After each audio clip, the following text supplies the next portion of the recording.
Víctor Durán, ¿qué onda? Pues saludos a todos los que nos están viendo a través de las distintas plataformas. Ya está con nosotros la doctora Indiana Torres. Indiana, qué gusto saludarte, ¿cómo estás?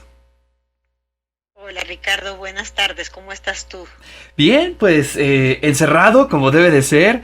Me gusta mucho un concepto que usan algunos periodistas españoles que dicen, no, no es que estés ni confinado ni encerrado, estás en una burbuja de protección. Se oye bastante bien, ¿no? Sí, pero además estás en casa salvando al mundo. Claro, sí, bueno, esa es la otra. Pues contribuyendo, ¿no? Con lo que podemos hacer realmente. A veces pensamos que los actos heroicos son espectaculares y no, pueden ser muy Muy discretos, pero sencillos, efectivos. así es, y este es uno de ellos, porque además siempre nos quejamos de falta de tiempo, entonces ahora pues debe haber tiempo para dedicarle a la familia, para leer el libro que no leíste, para organizar la vida, los pensamientos, escribir lo que tengas que hacer, etcétera. Sí, la verdad es que viéndolo por ese lado, pues es una gran oportunidad. Por ejemplo, yo estoy leyendo una novela que se llama El Ulises de James Joyce, que son, no sé, 800 páginas. La leí cuando era estudiante, pero quizá no hubiera tenido otro momento para volverla a leer. Imposible casi, ¿no? Sí, sí, pues yo mi tiempo lo ocupo en actualizar todo lo que se produce del COVID, que realmente es abrumador. El otro día un científico inglés hizo una presentación sobre lo que se estaba produciendo y llevaba 97,000 artículos en los Wow. últimos 3 meses. Entonces, si a eso le sumamos todo lo que sale de fake news, bueno, entonces es realmente abrumador. Abrumador. Y bueno, hablando un poco de las notas que se han generado en el transcurso de la semana, hay varias que me gustaría charlarlas con usted. Precisamente hoy Enrique Quintana en el diario El Financiero publica una nota, su columna, en donde dice vamos hacia la ruleta rusa y hace un poco la analogía de lo que hacen distintos países que ya bien conocemos, ¿no? Corea del Sur, España, Chile, y pone el caso de México y eso lo contextualiza un poco en el futuro cercano. Es decir, ¿qué va a pasar después de esta pandemia? ¿Cómo van a ser nuestros día a día? ¿Qué va a ser de nuestra cotidianidad? Interesante, doctor. Sí, cuando leí el artículo, hay cosas en las que tiene razón, en el sentido de que, pues, el futuro nos es incierto. Ahora, el título de decir ruleta rusa es como que estás haciendo cosas sin bases científicas y yo no estoy de acuerdo. O sea, sí creo que tenemos muchísimas dudas todavía, muchas cosas que no se han resuelto en relación al virus y su comportamiento, pero hay varias más que sí, producto de toda esta investigación, se conocen. Entonces yo creo que es sobre la base de eso que tenemos que actuar. Entonces, algo que hemos hablado en tu programa muchas veces y lo que yo quisiera recalcar una vez más, es el hecho de que el virus no se va a ir efectivamente. O sea, el virus llegó para quedarse. Ahora, de aquí a que se convierta en un asesino regular, pues falta, ¿no? Falta conocer muchas de las cosas. Lo que sí sabemos es que no se va a acabar hasta que no se acaben los susceptibles. Y susceptibles ahora somos todos porque es nuevo, ¿verdad? Claro. Entonces, y se van a acabar los susceptibles cuando se hayan agotado la gente que se haya infectado o exista la vacuna, para la que nos queda un buen tiempo. Entonces, sobre lo que tenemos que organizarnos para una nueva normalidad. Este concepto de normalidad pues no es nuevo, es un concepto que empezó a manejarse desde el mundo financiero después de la gran recesión el siglo pasado. Lo que tenemos que tener ahora es que lo que vamos a tener es distinto a lo que ha sido la vida antes. Y eso es lo que nos está En costando mucho donde trabajo todavía entender, no ¿no? era claro, claro, porque las nuevas formas de convivencia son las que tenemos que pasar a normalizar. O sea, ha insistido mucho la OMS en esto de que no se elimine el COVID, de forma abrupta. Y ya tenemos el caso de Corea, en donde señalan a una sola persona como responsable de acudir a antros y desde ahí empezar un nuevo brote. Entonces, pues sí, es muy probable que tengamos distintos brotes en distintos lugares, pero como que tendría que haber una condena generalizada en toda la población, claro, para poder enfrentar esta nueva fase, porque lo cierto es que todo el mundo, sobre todo la gente, está ansiosa por salir. Entonces, a la hora de salir, pues vamos a desbocarnos hacia los lugares, y eso es lo que no puede ser. Eso es lo que habría que insistir una y otra vez en que tendría que modificarse. Sí, fíjate que eso es interesante. Ayer leí una nota en El País. Bueno, España ya está saliendo a la calle con esta nueva normalidad, con los protocolos proponiendo el gobierno español. Pero me dio, no sé qué me dio, ver que en los primeros días en que se abrieron las puertas, se hizo una cola enorme afuera de una tienda de ropa, de esta tienda Zara. Sí, A ver, esto tiene una profundidad distinta, ¿no? Creo que lo que nos está pasando nos debería de enseñar a ser un poco distintos, más sensibles con la relación con la vida. Pero creo que a nos está costando mucho pensar trabajo esa y parte. vivir distinto. Y Es que vivir la distinto. superficialidad se impone, ¿no? Entonces, no es posible que sean estos lugares de maquillajes, por ejemplo, los que se abarroten. O sea, no digo que no se usen los maquillajes, pero como que tendríamos que tener una sensibilidad distinta, sobre todo sabiendo que esto sigue y sigue para largo. Entonces, no sería justo para el mundo tener que volver a pasar por una situación como la que hemos vivido, de encierro tan absoluto, eh, con afectación en la vida, sobre todo de tipo económico, pero que, insistimos, para el que se puede quedar en su casa porque tiene un salario perfecto, pero el que tiene que vivir todos los días, primero no lo ha hecho, y segundo va a seguir sin hacerlo, y con consecuencias funestas, sobre todo si tiene factores de riesgo. Claro. Doctora, otro tema que es importante y que también salió hoy en la prensa es precisamente el tema de las vacunas. Primero hay que contextualizar. Ha habido mucha discusión sobre el tema, es decir, yo ya me enfermo, adquiero inmunidad, sí, no, y además en sus matices, ¿no? Es decir, no todos los cuerpos están respondiendo de la misma forma. Sí, fíjate que tendríamos que irnos hacia un poquito más atrás Ok, en relación a lo que son los virus, porque yo creo que como que no hay noción de esto. Entonces, los virus no son seres vivos, son pequeñísimas partículas que funcionan como sistemas que se replican, pero que necesitan de una célula para reproducirse. Estos tienen ácidos nucleicos, ya sea ADN o ARN, para su constitución.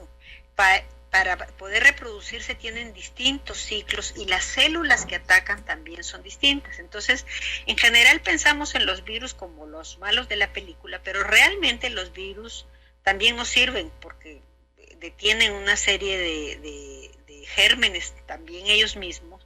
eh, Pueden actuar como reguladores en el organismo también. Entonces son sistemas muy complejos que, para que puedan ser utilizados como vacuna, como ya han sido utilizados, necesitamos de procesos que son complicados. Hay que identificarlos, hay que obtenerlos, en primer lugar, el genoma que se puede evidenciar. Nos es útil, pero no es suficiente para conocer cada uno de los elementos que lo integran y saber cómo funcionan, saber exactamente cómo se replican, y a partir de que conozcamos esas cosas, que ya es bastante complejo, pues vamos a tener una cepa que sea vacunal, que pueda ser sometida a experimentación para que se sepa que efectivamente está produciendo las sustancias que necesitamos para detener al principal actor, al SARS-CoV-2 en este caso, pero que además no haga daño. Entonces, el proceso entre la identificación, la obtención de la cepa, verificar que la cepa sea la adecuada y optimizar las condiciones para que se multiplique y pueda reproducirse, ya ese per se es un trabajo largo.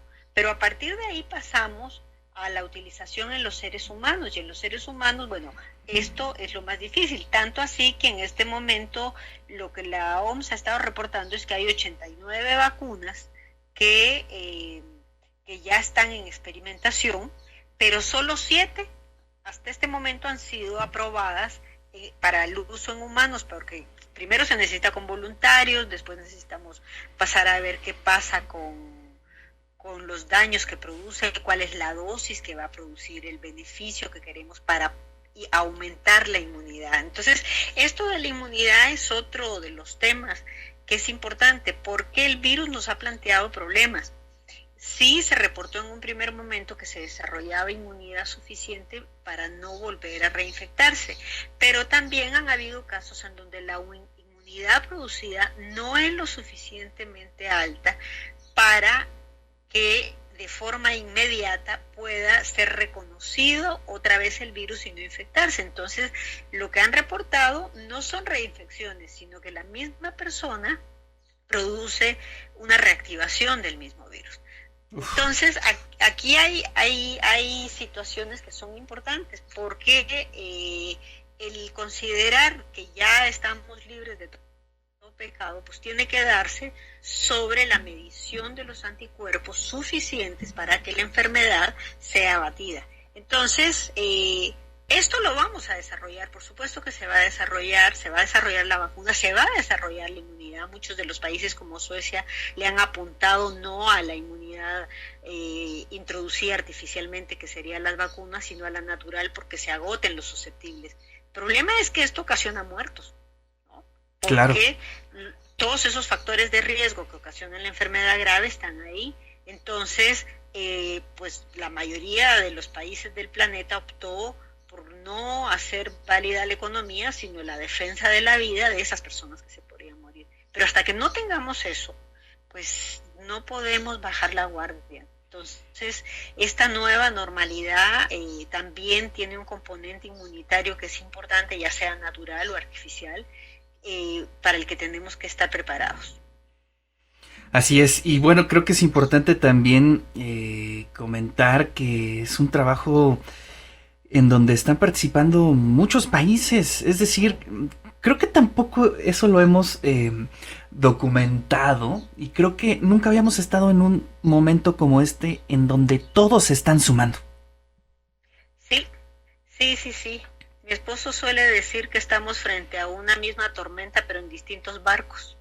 Y realmente, dependiendo del barco en el que estamos, es que podemos enfrentar de mayor o menor forma la tormenta para sobrevivir, para seguir adelante o para hundirnos. Claro. No, y además, bueno, hemos escuchado gente que está inclusive proponiendo no un sistema de salud nacional, internacional, sino prácticamente mundial. Como que se empieza a asomar esas ideas, ¿no? Sí, salvo Estados Unidos, que rompió con la OMS. Lo cierto es que han habido procesos colaborativos entre los países muy, muy interesantes. Y como en China, supuestamente, porque el SARS-CoV-2, ellos están trabajando muy cercanamente con muchos países. Y este es un punto interesante, porque fue otra de las noticias salidas esta semana, en donde ya existe algún nivel de evidencia de que el virus empezó a circular desde octubre del año pasado en Europa. Entonces, si esto llega a comprobarse más fehacientemente, pues vamos a tener planteada una situación totalmente diferente, ¿verdad? Así es. Bueno, pues hay mucha discusión, doctora. Y en verdad le agradecemos mucho su tiempo que nos haya tomado la llamada. ¿Algún mensaje para la audiencia, para la comunidad universitaria, doctora? Sí, creo que tenemos que prepararnos hacia adelante para lo que sigue, para poder seguir con las medidas de sana distancia, el uso de los cubrebocas, lavado de manos, el no tocarse la cara, más allá de lo que las autoridades vayan a decidir en términos federales, estatales o locales. Lo cierto es que esto es una cuestión de responsabilidad individual, porque los factores de riesgo que hacen que las personas mayores y con comorbilidad puedan tener una enfermedad grave o morir no van a desaparecer. Y el virus no va a desaparecer, entonces vamos a tener que enfrentarlo sabiendo que está con nosotros, pero protegiendo a quien haya que proteger. Así es. Doctora, le mando un fuerte abrazo y nos escuchamos la próxima semana. Perfecto, Ricardo, un saludo a todo el auditorio y pues sigamos vigilantes de lo que está pasando con fuentes informadas, ¿verdad? Nos escuchamos el próximo martes. Ahí están las palabras de la doctora Indiana Torres. Y me voy a permitir leer precisamente el texto, un fragmento del texto que se publica en el Diario del Financiero por parte del director nacional del Instituto de Alergia y Enfermedades Infecciosas de Estados Unidos y asesor de la Casa Blanca. Hace un listado de para desarrollar la vacuna coronavirus, ¿no? Estar seguros de haber desarrollado una vacuna segura. Varias vacunas para el SARS han sido probadas en animales, ratas, cerdos, etcétera. La mayoría de las vacunas mejoran la sobrevivencia de los animales, pero no prevén la infección. Algunas vacunas también causan complicaciones tales como daños pulmonares. La vacuna para el COVID-19 necesitará estar totalmente probada, ser completa para estar seguros de que es confiable y cierta para los seres humanos. El punto número 2, proveer protección a largo plazo. Después de una infección con coronavirus, una reinfección con el mismo virus, lo cual solamente sucede en una fracción de la gente. Es posible después que un periodo de meses o años. Una vacuna efectiva para el COVID-19 necesitará proporcionar a la gente protección contra la infección del mismo virus por un largo periodo de tiempo. El objetivo pleno es proteger, nunca dañar. Y el número 3 es proteger a los ancianos, amparar a las personas mayores de 50 años que viven una infección severa del COVID-19 y siempre con un riesgo muy elevado de adquirirlo. Pero los organismos de tales personas usualmente no responden a las vacunas tan bien como las personas más jóvenes. Una vacuna ideal para el COVID-19 deberá adaptarse muy bien a este grupo de edad mayores de los 50 años.